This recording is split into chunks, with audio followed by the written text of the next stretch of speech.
Hey guys, welcome back to the AJ Analysis channel, where today we are back with Champions League coverage, a tactical preview of a really important game for Manchester United away from home against Galatasaray.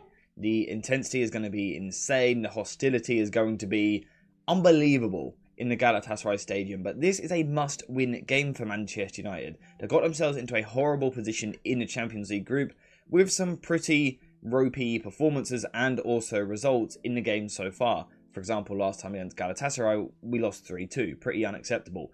So today we're going to look at kind of some of the things we learned from that first clash against Galatasaray, then look at how United can set up and ultimately get an important 3 points. So before we continue into the video, a quick shout out to today's video sponsor, JerseyFifa.com, the home of all of the greatest football kits. Whether that be the new latest releases or the old classic ones like this, Jersey FIFA has something for everyone, and now you can check it out yourself using the link in the description down below. And also make sure to use code JerseyFifa for 10% off when you order. So in the first game between these two, what we saw was that Galatasaray were looking to apply pressure pretty high up the pitch. They were quite intense in the way that they played. Now Manchester United did have some success playing out from the back, because Galatasaray would essentially press with a front two, and then one midfielder joining behind them a little bit like this. What United were often able to do is find space with the fullbacks. And that of course allows you to progress the ball out wide and move forward in those areas. However, it's also important that United are able to progress the ball in the centre of the pitch, not just out wide. We need central progression as well. For that reason, I would like to see a change in the build-up structure from Manchester United. Now what we will often see, sorry, I'm not sure what I just said. What we will often see is United build possession with a solo pivot, meaning that this Galatasaray structure worked. They could go with their front two like this, midfielder picking up the United pivot, and the wingers on the fullbacks.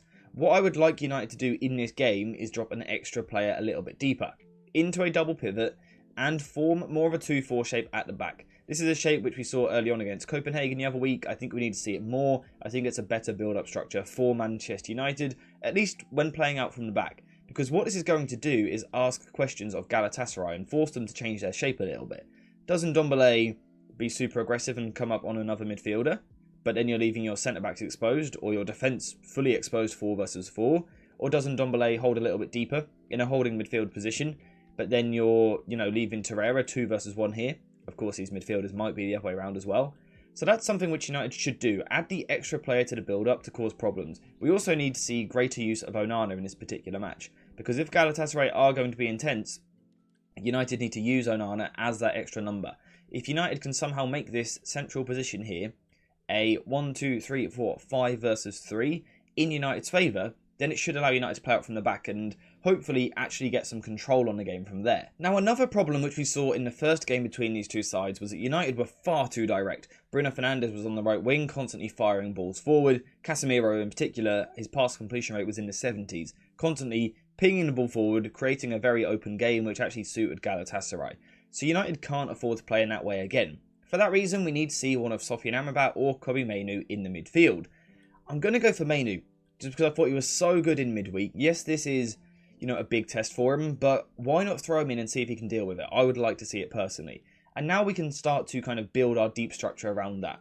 So in terms of if we want to play out from the back, Onana does need to be our goalkeeper. We will see Maguire at right centre-back because he's been in good form. And I think we will see Lindelof at left centre-back because Ten Hag doesn't trust a Maguire and Rafael Varane partnership. At left back, I think Luke Shaw should be ready to play again despite only just coming back from injury. And then at right back, the question would be Wan-Bissaka or Dalot. And I'm really undecided on this one. You could play Dalot for his extra on-the-ball ability and his ability to play out from the back and play out under pressure. But also, he does have lapses of concentration, and you could go Wan-Bissaka to deal with the threat of Zaha. And again, in a game where I think this could be quite intense at times, I think I would go for Wan-Bissaka for his extra defensive ability. The only other question in this deeper area is who do you pair Kobe Mainoo with? And I think Erik Ten Hag will go with Scott McTominay. Of course, a lot of people will want Sofian Amrabat, and I can see why. I would be very tempted by Amrabat in this game, but I think realistically what Ten Hag would go for is Scott McTominay in the double pivot for that extra bit of size and ground coverage in the midfield. Of course, hopefully we'll see Bruno Fernandes in this 10 position. I think Garnacho, after his wonder goal the other day, has cemented himself a spot on the left wing, with Marcus Rashford out suspended. The question on the right wing is over fitness. Is Antony fit? If so, play him. If not, bring Facundo Pellistri into the side. But I'd be quite happy with either of those two playing. And then up front, I believe Rasmus Højlund is still out, probably likely to make the bench, which means Anthony Martial needs to play up front after his good performance the other day. So this is the lineup I'd be using, and as we've said already, let's use that 2-4 shape in the initial structure to play out from the back, but also let's use Kobbie Mainoo to try and keep the ball a bit better and stop being so direct. Now another thing which United often lacked in that first game was natural width and natural balance to the side, and the reason for that was because Bruno Fernandes was on the right wing, and when Bruno plays on the right, he constantly wants to move inside into these positions, and that left United with just no one in this area. Hopefully, bringing a player like Antony into the side should address that, but more importantly, to aid central progression and central creativity, we're getting Bruno Fernandes in the middle. I covered it against Everton the other day. When you play Bruno Fernandes in the middle, particularly in transitional games and chaotic games, when you get him in the middle against a double pivot, he has a lot of success because he finds these little pockets and is able to find his striker. So Bruno Fernandes is a must in the middle for me. I think Ten Hag might be tempted to put him wide due to the lack of right wingers at the club currently, and maybe bring an extra midfielder into this area, maybe an Amrabat with McTominay higher. But for me, you've got to get Bruno Fernandes in the middle for his creativity, both in settled possession but also in the transition. Because also, his ability on transition is very important to find someone like Garnacho on the counter-attack. I think his ability to play these passes, get Garnacho up against Nelson or Bowie, is a really important thing for United. Also, while watching this game, keep an eye on a Galatasaray right back, because United have been linked with him. I'm currently scouting him. Keep an eye on him. Just to quickly go back to the central progression, I also think Martial could be really beneficial in this side and in this role. I love Rasmus Højlund. I think he's absolutely brilliant, but he isn't the best currently at dropping in and linking the play and things like that.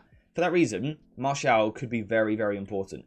If he can drop a little bit deeper to the left-hand side and Bruno Fernandes can push forward to the right, United have the ability to create a box in the midfield while still keeping width in the initial build-up shape, which is a blend we don't tend to see from United. This is something United currently struggle to do.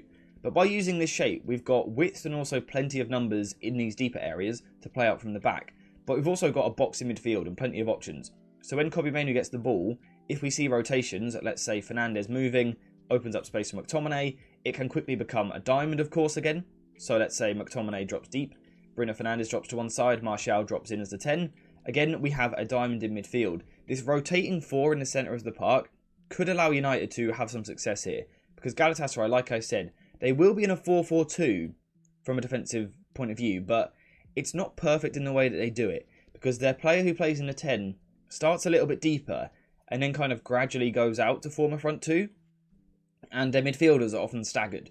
When you do that, defensively, it does create opportunities where United might be able to get the timing of the move right, find a player in this little pocket here, and overload the midfield and really penetrate from there. So I think this is definitely something that United should focus on this game. Trying to get Martial dropping deeper, Fernandes pushing into this pocket here.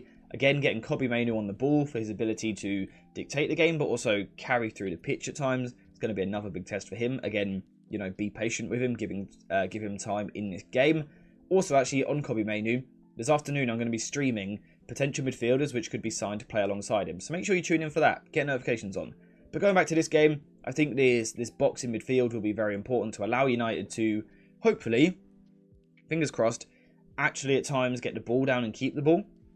Is that likely? I'm not too sure. I think one of the most important things for Ten Hag coming into this game is going to be all about temperament. What we saw in the first game was that United actually played pretty well for large periods, and Galatasaray really weren't that great, but horrendous individual errors cost United the game. We saw red cards, we saw stupid passes, we saw horrible decisions on the ball, awful defensive displays. Individual errors were the issue for United.